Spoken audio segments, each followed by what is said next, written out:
Baseball is back, and the first pitch is on Netflix. The New York Yankees, led by seven-time All-Star Aaron Judge, head to the San Francisco Bay to take on Rafael Devers' San Francisco Giants. This season kicks off with one exclusive opening night game. Watch MLB Opening Night, the New York Yankees versus the San Francisco Giants, live on Netflix. Wednesday, March 25th at 8 p.m. Eastern, 5 p.m. Pacific.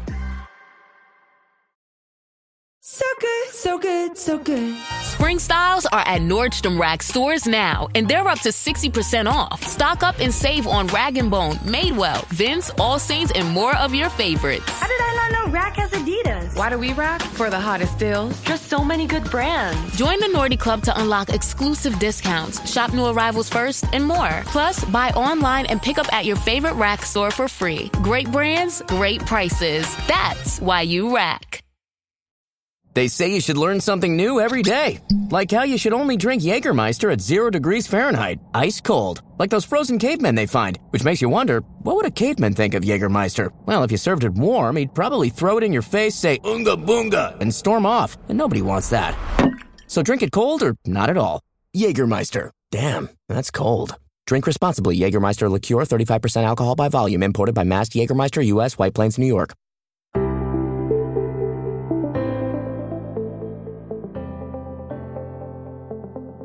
Hello and welcome to the Paddock and the Pavilion, the only podcast that covers both horse racing and cricket. I'm your host, Stephen Wallis, and for this episode, we're focusing on Cambridgeshire cricket. Joining me is a cricketer steeped in Cambridgeshire cricket, James Williams. He's the current men's head coach, a former Cambridgeshire captain, and serves the county board as head of the male performance pathway. He remains a stalwart of Wisbech Cricket Club in the Cambs and Hunts Premier League, where he still plays. In a wide-ranging conversation, James reflects on his playing career with Cambridgeshire, his work developing players across all levels, and the latest news from Wisbech.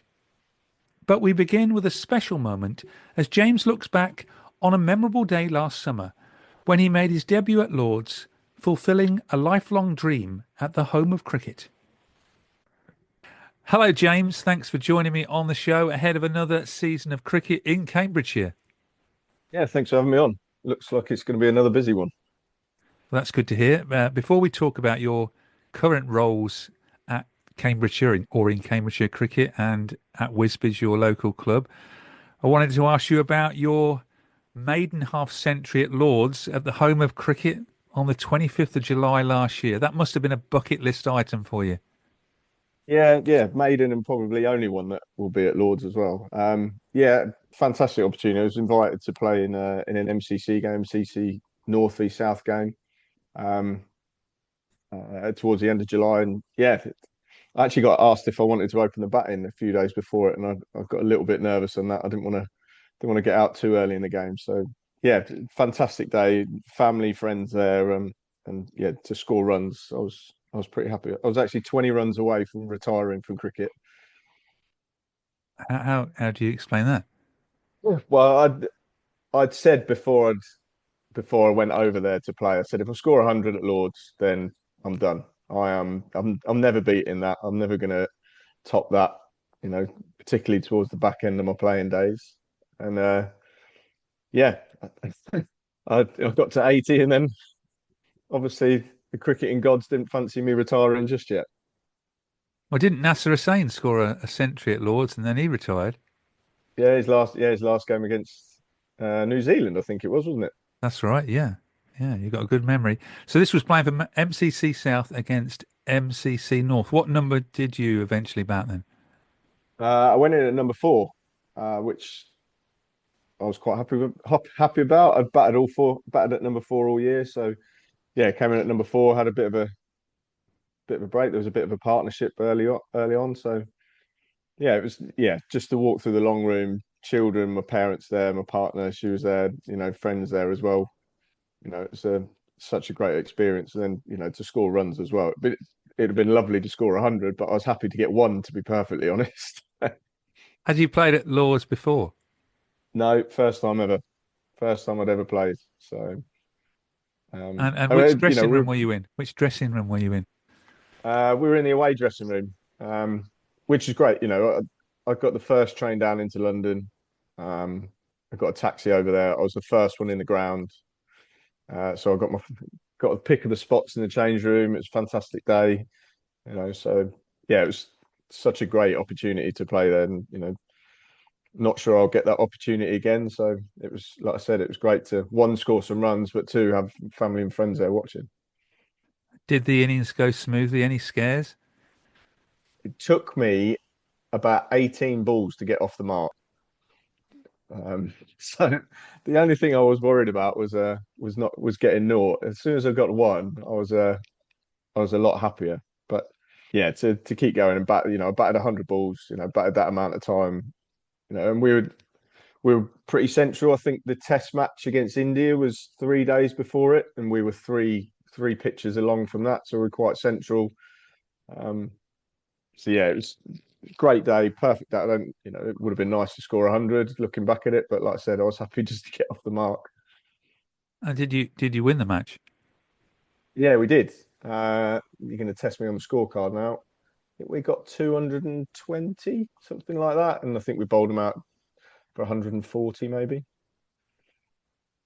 What you don't know is through my research on Crick Archive, which I was looking up, is two other Wisbech players who I know and you know, Tony Shippey and Derek Wing. I looked up if they'd played at Lord's. I knew Derek had played, and what was quite amazing is that in June 1967, even I was young there, the 10th of June actually, they both made their first class debut for the MCC against Cambridge University at Lord's. Oh wow, really? That's the story. Wingy does tell me a lot of stories, but he hasn't told me that one actually. So Yeah, they both made their first class debut, and say Tony played 107 games for Cambridgeshire, and Derek took 418 wickets for Cambridgeshire in 135 matches. But they both made their first class debut at Lord's. well, what a place to do it. It's a pretty special place to go make your first class debut. I was just happy to play in an MCC game, but a first class debut, that's pretty special. So my next question: have you ever taken 5 wickets at Lord's? That's not going to happen, is it now? That is definitely not happening. I did get asked if I wanted to bowl actually, and I, I was quite happy with my 80. I didn't want to ruin the day. But as a young boy, did you ever dream of playing cricket at Lord's and scoring nearly a century? Yeah, I think as a kid growing up, you always want to play at the best stadiums going, and that's the dream, isn't it? To get to that next level, play as high as you can. But I went to the 2003 minor counties final where Cambridgeshire played Shropshire and ended up winning. Saw Gary Freer, who I've played with pretty much my whole playing life, hit the winning runs there. So it was always a dream. I'd love to have gone there, in a competitive game and win a trophy or something like that, like Cambridgeshire did. But to get the opportunity still the later days in my career to still get that opportunity was great.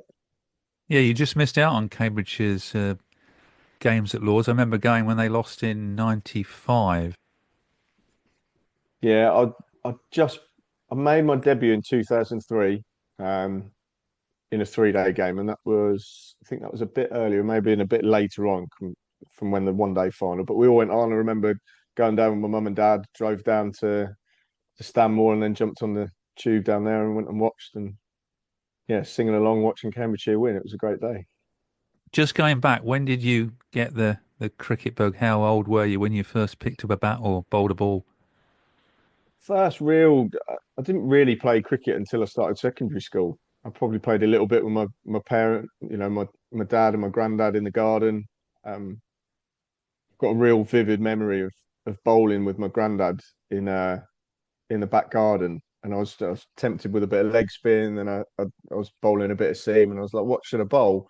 And I bowled a seam, and it just skidded on and hit him square in the shin. He said, "You should definitely bowl pace." Um, but yeah, I didn't start till I was really, probably 11, 12 when I started secondary school, and then kind of picked it up from there. Picked it up straight away somehow. Was made captain at school and got in the county team the year after. Can you remember when you made your debut for your club side, Wisbech? That was in 2000.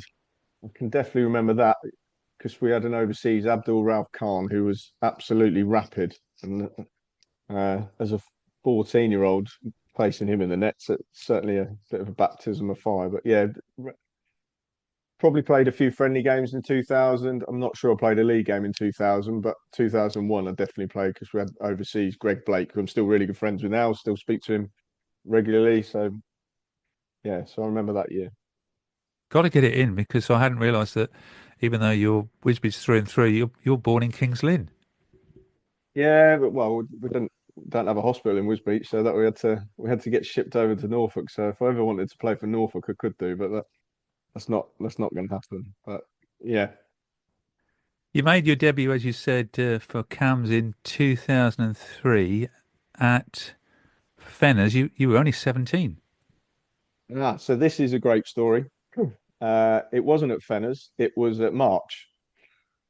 It got changed for some reason. It So was Crick Archive posted is as wrong. I should know that. Of all people, should know that it was at March. Yeah. it was at March. Yeah, and the only reason why I remember that is because the opening bowler, Mark Mason, is it Mark? Yeah, Mark Mason at the time was late for the game because he went to Fenners, and I had to open the bowling instead of him. So Ah, yeah, it was. I think it was due to be played at Fenners. For some reason, it was moved. I don't know the ins and outs of it, but yeah, it got moved to March. because my research reveals that you got 0 and 3, but you did get a wicket opening the bowling, and Gary Freer was also playing in the game. Your It Wisbech was, colleague. yeah, yeah, definitely. I remember my first wicket, caught and bowled. Questionable whether it carried, but we'll take it. Um, I always remember the wicket, and it was the first wicket where I got naught. I went out and I was batting with Ajaz, and I said, "Is he turning it?" It was a leg spinner. I said, "No, he's not turning it at all." I think it was second ball I might have faced. He's absolutely ripped one past my outside edge, and I've nicked it. I was like, I thought he said he wasn't turning it. But yeah, great game. I think we chased 360, 380. You Chris won the Jones game scored by two 100. wickets. Yeah. Yeah, Chris Yeah. Jones scored 160 odd not out in the fourth innings to win the game. So yeah, it's great to be a part of it. It was, and I kind of got the buzz from it and never looked You back really. you didn't play again for Cambridgeshire until June 2007 against Northumberland. Yep. That was Benwell Hill. Ah, now I haven't got my research. I haven't gone that deep. You see, it I'm was just a pretty sure that passing was, comment. This was, but what was the yeah. gap? Because you were at uni. Is that the reason why you hadn't played for a while?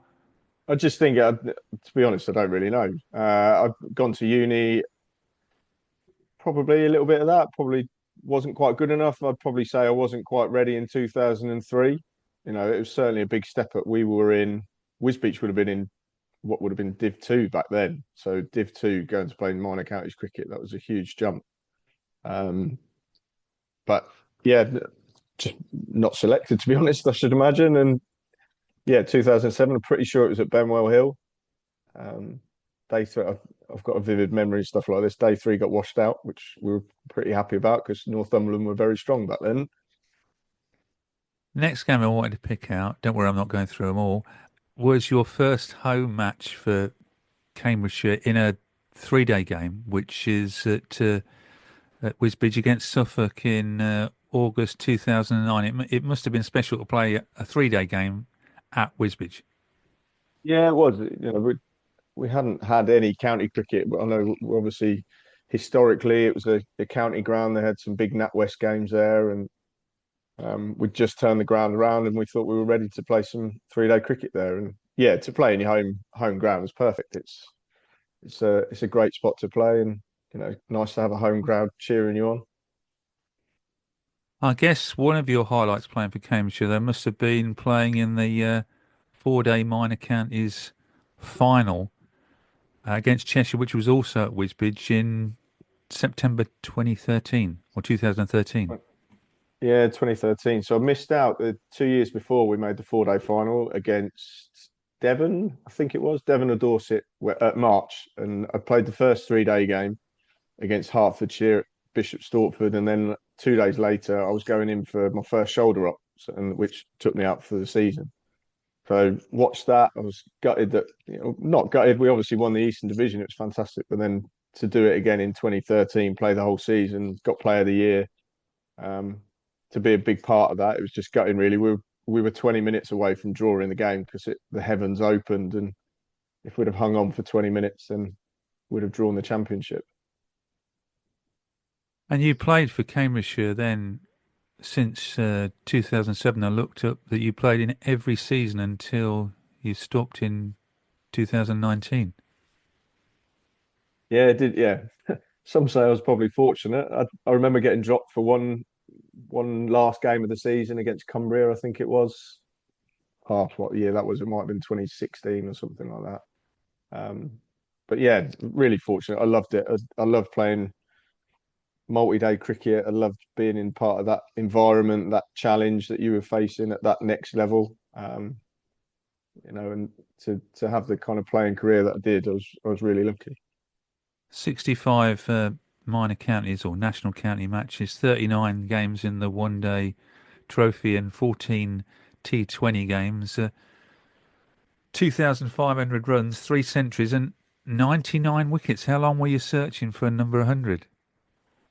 Well, I'm not always sure about the stats on, but yeah, someone did tell me that I finished on 99. I actually bowled in my last game, in a 3-day game. I bowled the last over of the day, and someone said if you get a wicket, you'll get 100. But yeah, I kind of my role changed quite a bit with Cambs over time. I came in as a bowler, then I came in as a bowling all rounder, then a batting all rounder, and then finished my career just as a batter. So if I'd have stayed fit, I think I should have got a few more wickets than that. You were captain though in 2018 and 2019. I think were you vice captain as well before that? Yeah, so I'd done vice captain probably 5 or 6 years before that. I was actually going to retire in 2017. I'll be perfectly honest. Work commitments were getting a little bit tough, so I couldn't play all the 3-day games back then because we played 6. So I played 4 3-day games. I got Player of the Year. I think I was up there with the leading run scorers in the championship. So I just went, do you know what? This is quite high. I'm going to finish on this. And I remember before I said I was going to retire, they asked me if I wanted to be captain for the next year. And I thought, do you know what? Actually, that kind of changed my mind and thought I'd give it another go. In hindsight, probably should have retired in 2017, but it's a great honour to captain it and have that playing career that I did. Well, looking up, you came 6th in the Eastern Division in 2018 and 3rd in 2019. So you were looking at the points, you were quite close to the top in 2019. That was the year that they started to split the division into 2, and they were going to go to 4 3-day games and have 2 divisions. And from the outset, I wanted us to be in Division 1. I thought we had the players and the juniors coming through that would get us, that deserved to be playing at that level of cricket. So, yeah, fantastic. I think it was quite close going into the last day. I don't know who won it in the end that year. I can't remember. But yeah, to finish Div 1, I think we came unbeaten. We won 3 and drew 3 that year. So that was a fantastic effort. Did you like the tactical side of leading a team in a 2-day match? It's quite different from a club game. Yeah, it is. Yeah, going into 3-day cricket and captaining that, there's a lot more to think about. I remember the first game I did it against Staffordshire in 2017. I was having a barter with Kadir Ali, who was going to do how much we were going to declare to try set up a game, and I was like, well, this is completely different to what I'd be doing on a Saturday with Wisbech. So yeah, it's a great challenge. I've always loved kind of captaining. Well, I certainly did, when I was younger. I've done it all the way through school, and obviously a lot for club. Did it with Cambs through the age groups as well. So yeah, I've always enjoyed it. I should say 3-day cricket, not 2-day, because minor counties going back used to be 2-day cricket, not 3 days. We spoke off air. Who were the best players then you played with and against in national county cricket?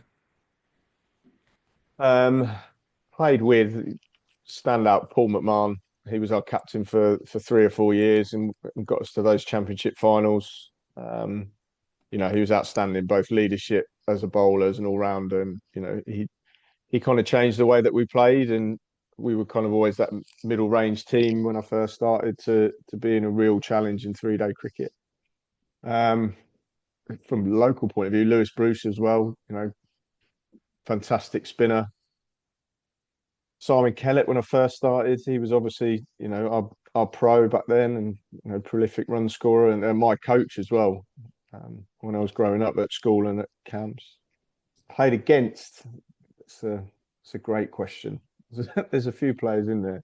Kadir Ali, from Staffordshire, he was a serious talent. Dropped out of first class cricket and came in to play national counties, and he was incredible.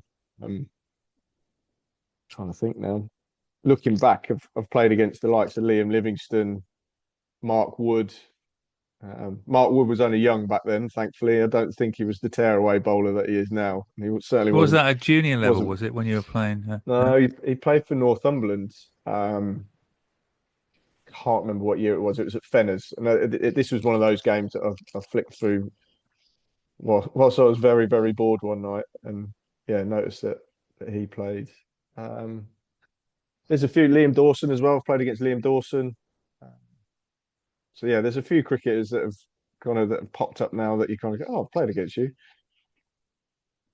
So how important is Cambridgeshire cricket in the national counties to the whole structure of English cricket? Depends who you ask, I suppose. For me, it's a huge part. It's a huge stepping stone. There's people that perform at this level in national counties against some really, really good, talented counties with, current or ex-pros in those opposition sides. It certainly is a stepping stone. Unfortunately, I don't think the ECB see us as that sometimes. I think they see us more as recreational cricket than performance cricket, which is a shame, really, because, that you look at the likes of the players that are playing first-class cricket at the minute that have come through the national counties or minor county circuit. It's a breeding ground for talent. There's some serious talent across the country in every county, in national counties. So you just hope that they kind of take a little bit more notice of us and give us a bit more opportunity. Because if not, you are missing out a lot of cricketers who can move, say, from Cambridgeshire to the likes of Essex, Northants. So that they need a starting point, don't they? Yeah, absolutely. And the starting point is us. We're a perfect example. The likes of Tom Wesley, Michael Pepper, Zum Akhtar, Noah Thane, Max Holden. They're all players that have come through our pathway at junior level and played senior level as well at national counties, and then moved on and gone on to bigger and better things. Every county will have a story like that. So like I said, I just hope that the powers above can see what we're doing and trying to improve what we're doing and give us that support. On the subject of coaching, which I know you enjoy very much, can you briefly describe your two roles as a coach internally at Cambridgeshire? Yeah, I suppose it is two roles. It all comes under one name of head of male performance pathway. So one of my roles is to look after the junior side of things, county age group, our MCC Foundation hub, which is obviously work that we do with state schools, and then our early engagement program, which is a new program introduced this year for under 10s to under 12s. So it's just looking after the pathway, trying to find and improve the most talented young cricketers in Cambridgeshire, and then leading into the next role of that head coach of Cambridgeshire men's first and second team, and bridging that gap so that pathway of Cambridgeshire cricketers can go through into senior level. And I feel as though we're starting to see that now, looking at the juniors that we've got involved and had that transition from juniors into seniors, and they're starting to perform. The likes of Alex Pearson, Henry Wilson, Will Routledge, those guys have all come through our pathway and now performing and regulars in our men's first team. So I like to hope that it works. Our pathway works. Obviously, still room to improve in certain areas, but it's certainly a great job to see, those young lads that I've coached from junior age group are now working into the men's teams. It's brilliant. And is this pathway in all the 38 counties around the country? Yeah. So people will they'll have different roles. So we're obviously, Cambridge is slightly different. We have a county club, which is the men's team, and then we have the county board, which is the junior side of things, and the participation team. I kind of obviously work for both. I sit in the middle to try and pull them together to make sure that pathway works. Some counties are together, they're a foundation, or they're one entity. So one person will oversee the lot as one employer. And then a lot of other counties are in the same boat as us, where there'll be two separate entities and may have two separate people running that role. So they'll have a separate head coach and then a separate head of pathway. But I'm quite fortunate where I can cover both areas and hopefully help those youngsters progress into senior squads. One of the most important roles must be identifying the young players at an early age.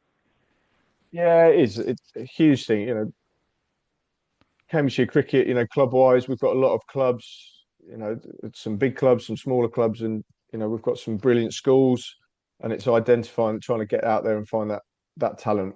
I'm quite lucky that from a coach's point of view, a lot of our coaches are still playing. So if we see any talented youngsters, when we play against them on a Saturday, we can push them forwards and push them forwards into county age group stuff or an MCC hub.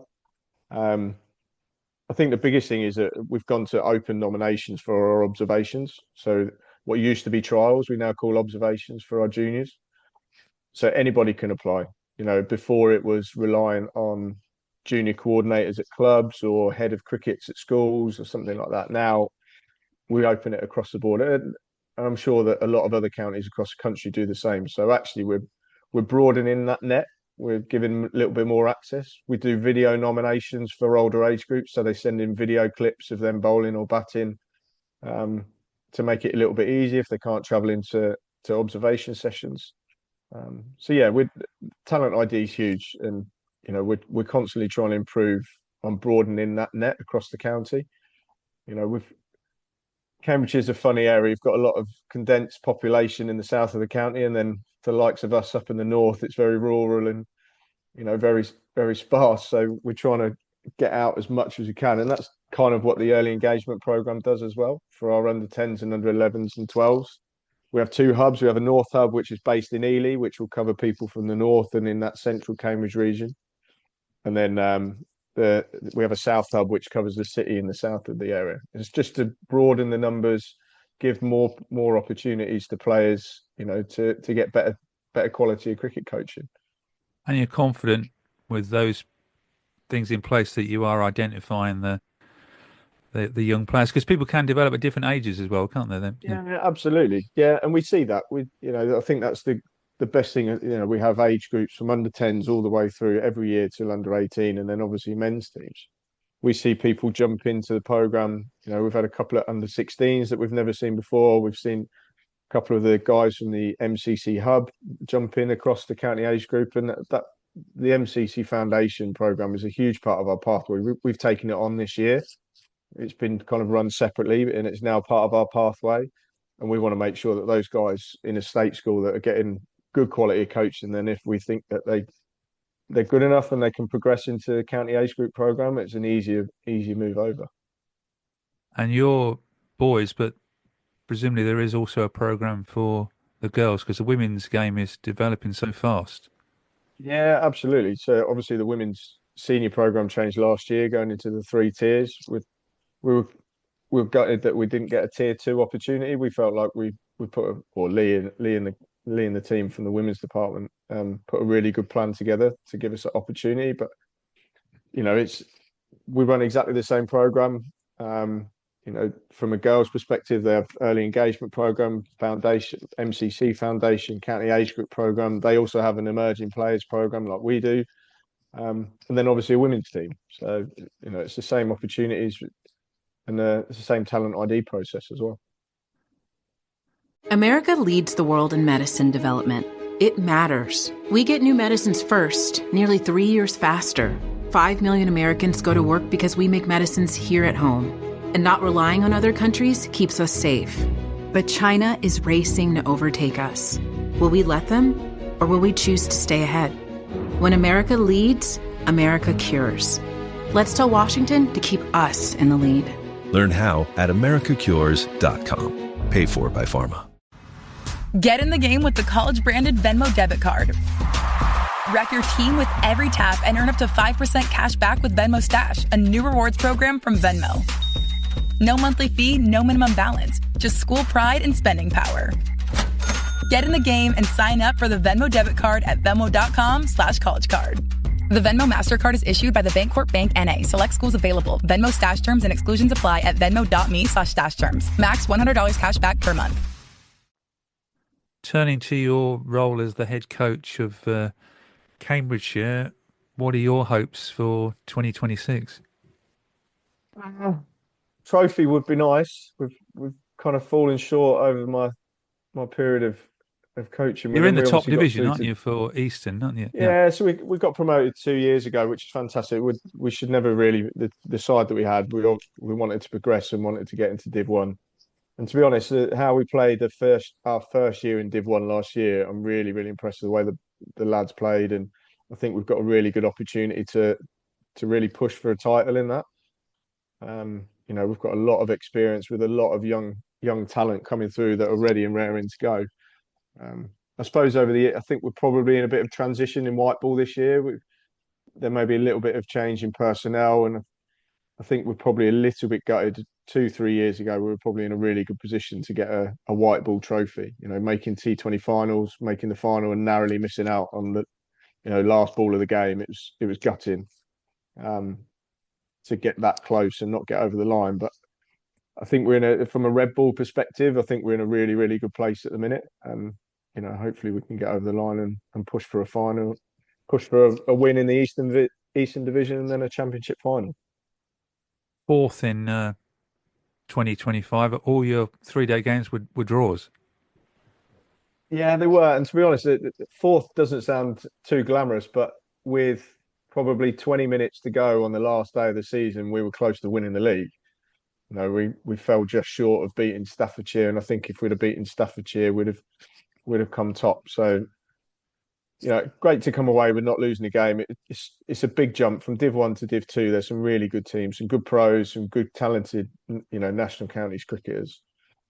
So to kind of go toe to toe with them and compete and be in some really good positions, Bucks who ended up winning the whole championship. We felt as though we probably should have won. Bit of a better declaration, maybe we could have forced a result, but in our first year in Division 1 cricket, we wanted to ensure that we were going to still be there in the next season. So I think being a little bit braver next year will be key for us. Or this year now. So yeah, hopefully we'll get over the line with some sort of a trophy. But you like the setup of 2 divisions, because with only 5 teams in the competition, like last year you came fourth and you said you were quite close to winning it. You only want an early bad result and you could easily get relegated, can't you? Or you could win the league. Yeah, I think Devon won their league last year with winning only one 3-day game. It's not like sounding like an older now. Back in my day, when you had 6 games and you could kind of build a season, you could afford to draw a couple at the start and wait till the back end of the season before you made a push. Now it's you get your 4 games. You've got to be on it from game 1 and really, really be positive in the cricket that you want to play if you want to win something. Turning more local and towards Wisbech. Before I just direct questions about Wisbech, how would you describe the state of club cricket in Cambridgeshire? It's a great question. I think we're at a bit of a turning point. I think there's clubs that are struggling. There's, depending on where you are in the county, I think there's a lot of teams, there's a lot of leagues. And teams are dropping out left, right, and centre in league cricket, and it's a real shame. And it's how can we promote Cambridgeshire league cricket better? How can we create, an environment where people want to play week in, week out, like I did when I first started playing? Seasons are long, games are long. It's a tough sell for people. Junior. I have this argument with people: what sort of cricket do kids play at school, at club, at junior level? They play T20 cricket, so they're all done within 3-4 hours. Then all of a sudden we're asking them to go travel an hour or so away for a 45-50 over game. I think particularly lower down the lower leagues, I think we could afford to probably shorten games and try and promote, a bit more inclusion, get more people through the door, starting to build a bit like junior cricket. From my perspective, lower down, let's build the base up, let's get people in, let's get people playing cricket, and then hopefully they'll progress through the leagues and progress through teams. The better players would always want to play a longer format. They'll go play in your Division Ones, your EAPLs, and CCA ones, whatever it may be.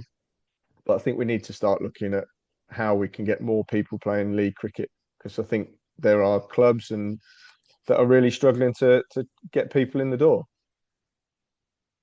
It's not just a legacy of COVID, then it is a society problem, and presumably other counties having the same experiences. Yeah, obviously from a work perspective, we don't grab hold of the leagues. It's run by privately, not privately, but we kind of oversee it and support them the best that we can. So they're in a better position to understand what other leagues are looking like across the country. But I'd be really surprised if, particularly counties like ours aren't struggling in the same way. Trying to get people to play, commit to 18, 20 weekends in the summer, when you've got families, or, travel an hour and a half to go play a 40 over game. It's not always the best sell for some people. No, it's interesting because my generation and generations before, we didn't sort of blink an eye at playing Saturday and Sunday, and I know married guys who did exactly the same, and their wife stayed at home and they went play cricket, and they left early and came home late and all that sort of thing. Yeah, but life has changed. That's the position. Yeah, that's the position that I'm in. Got a young family, and going away, leaving at 8, half 7, 8 o'clock on a Saturday morning, not coming back till 7, 8. It's a real hard sell. I think Sunday cricket, Sunday league cricket, it's nowhere near what it used to be. We used to play at Wisbech, we play in the Rutland League, and it'd almost be as strong, if not stronger, than what your Saturday league cricket was. But now, we don't have a team on a Sunday anymore at Wisbech, just because we can't get the people that want to commit, which is a shame, because it's a great opportunity for those second team players to play at a good level, or people that want to have a good run out on a Sunday. But it's not like how it used to be. No, turning into Wisbech, you're playing again this season. I am playing again this season. I am. Captaincy is still up for debate. AGM is still to be held, but at the minute it looks like I will be skippering again this year. So how many years have you now been captain of Wisbech? Oh, this will be my 6th year of my second stint. I did 3 years before that.